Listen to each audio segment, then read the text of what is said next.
Баршаңызға қайырлы күн достар. Сіздермен бірге ерекше тағамдар әлемі. Бүгін сіздерге хачапури ба-джарскийдің ең оңай рецептісін көрсететін боламын. Барлық ингредиенттер төменде көрсетілген. Ең алдымен жылы сүтімізді және жылы суымызды таза табамызға құйып алатын боламыз. Апарасын дайындайтын боламыз қамырымыздың.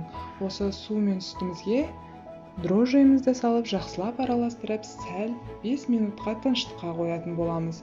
Содан кейін ғана барып, шым-шым тұзымызды, сұйық майымызды салып, жақсылап араластырамыз. Осылайша барлығын салып араластырғаннан кейін електен өткізілген ұнымызды бөліп салатын боламыз. Ең алдымен қасықтың көмегімен, содан кейін қолдың көмегімен жұмсақ етіп қамыр илейтін боламыз. Ешқандай қолға жабыспайды. Осы дайын болған қамырымызды 40 минут немесе 1 сағатқа жылы жерге қойып, көтерілгенін күтетін боламыз.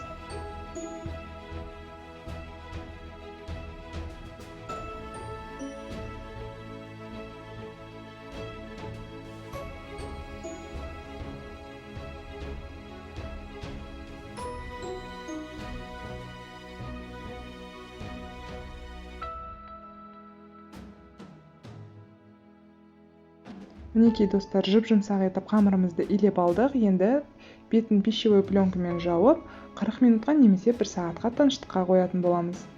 Көтерілгенін күтеміз міндетті түрде. Қамырымыз көтеріліп жатқан кезде салмасын дайындап алайық. Ол үшін бізге 300 грамм қатты сыр, соны теркадан өткізіп алатын боламыз күштен. Содан кейін оған шым-шым тұзымызды, 50 мл сүтімізді қосып, жақсылап араластырып алатын боламыз. Бар болғаны осы.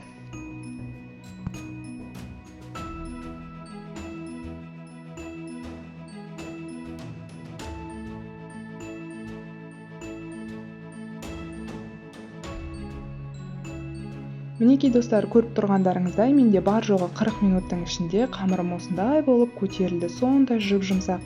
Сіздерге бір айтатын лайфхагым, қамырды көтерілу кезінде пешіңізді сәл жылытып, сөндіріп, сол кезде салып қоятын болсаңыз, жылы жерде қамыр тез көтеріледі. Осылайша қолыңызды сәл майлап, қамырыңызды алып аласыз. Бірдей 2 бөлікке бөліп алғаныңыз дұрыс.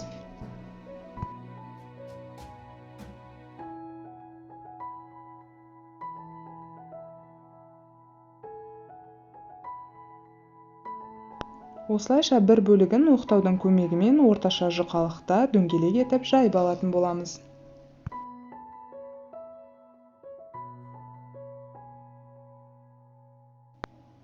Мінекей осылайша дөңгелетіп алғаннан кейін сиырымызды бортиктің ішіне салатын боламыз. Ол үшін шеткі жақтарына осылайша видеода көрсетілгендей орналастырып, түтікше ретінде орайтын боламыз.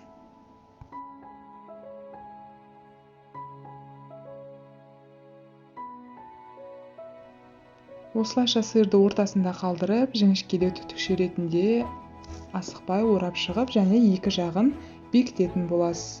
Сіздің хачапурийіңіздің формасы қайық тәріздес болуы қажет.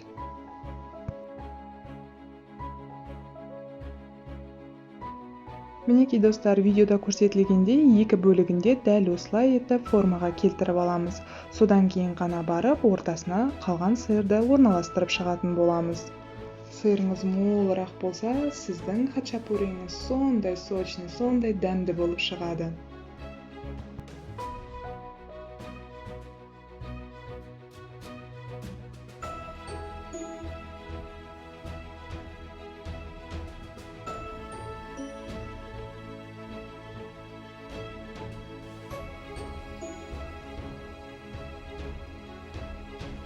Достар, хачапурийіміздің бортиктерін жұмыртқаның сары уызымен сылауды ұмытпаңыздар. Пісу барысында бұл сары уыз қамырымыздың әдемі қызғыш түске енуіне көмектесетін болады.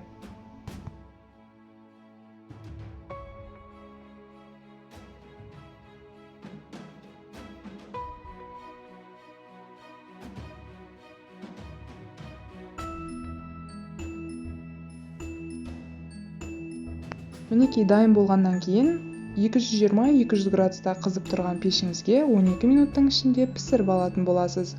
Содан кейін ғана барып ортаңғы жағында орын дайындап, бір-бірден жұмыртқаңызды құйып шығасыз және қайтадан пешке бар жоғы 3-4 минутқа салып аласыз. Сол кезде біздің жұмыртқамыздың ақ уызы пісіп, сары уызы жартылай ғана пісетін болады. Бізге дәл керекті консистенция сол. Осылайша хачапури по-аджарскийіміз дайын болды. Достар, қараңыздаршы, тәбет ташады емес пе? Қазір сіздерге қамырын үзіп көрсетейін. Сондай жұп-жұмсақ. Осы қамырын жұмыртқаның сары уызына батырып жесеңіз, сондай дәмді. Баршамызға ас болсын, достар.